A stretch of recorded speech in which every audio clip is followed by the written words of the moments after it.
Bismillahirrahmanirrahim. Mes chers frères, mes chères sœurs, qu'Allah subhanahu wa ta'ala vous accorde la paix, la miséricorde et ses bénédictions. Aujourd'hui, prenons un moment de calme, comme si nous étions réunis dans une même mosquée pour parler d'un pilier fondamental de l'islam, la prière. Mais pas seulement la prière elle-même, plutôt le respect de son heure. Car la prière n'est pas un acte secondaire, c'est un rendez-vous sacré avec Allah subhanahu wa ta'ala. Mes frères, savez-vous pourquoi les compagnons accordaient une telle importance à l'heure de la prière? Un jour, Umar ibn Abdulaziz retarda la prière. Alors Urwa ibn az-Zubayr lui rappela une vérité essentielle. L'ange Jibril est descendu pour enseigner au prophète Muhammad sallallahu alayhi wa sallam les heures exactes de chaque prière. Jibril priait, le prophète priait avec lui, puis il lui dit « C'est ainsi que les prières vous ont été prescrites. » Chaque prière a une heure fixée par Allah subhanahu wa ta'ala. On ne prie pas quand on est libre, on prie quand Allah nous appelle.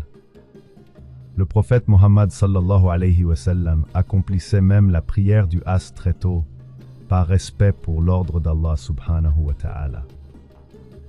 Alors posons-nous une question sincère. Quelle est ma relation avec la prière? Est-ce une habitude ou un acte d'amour et d'obéissance? Lorsqu'on demanda au prophète Muhammad sallallahu alayhi wa sallam quel était l'acte le plus aimé d'Allah, il répondit sans hésiter, la prière accomplie à son heure, même avant la bonté envers les parents, même avant le combat dans le sentier d'Allah. Mes frères, la prière est une immense miséricorde. Elle purifie le cœur et efface les péchés.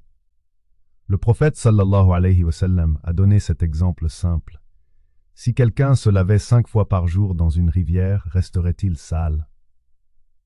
Voilà l'exemple des 5 prières. Pourtant, Anas ibn Malik a pleuré.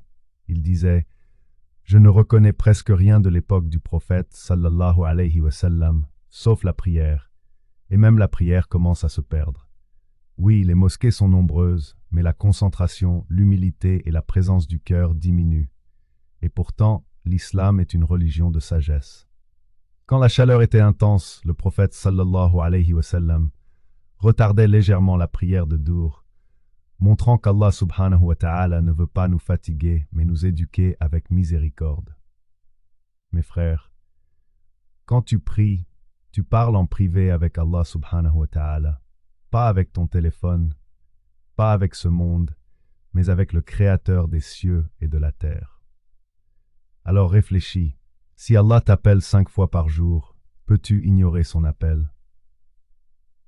Qu'Allah subhanahu wa ta'ala nous fasse aimer la prière, nous aide à la préserver à son heure et fasse d'elle la lumière de nos cœurs et la clé de notre réussite ici-bas et dans l'au-delà. Allah est plus savant. Et qu'Allah subhanahu wa ta'ala vous accorde la paix et ses bénédictions.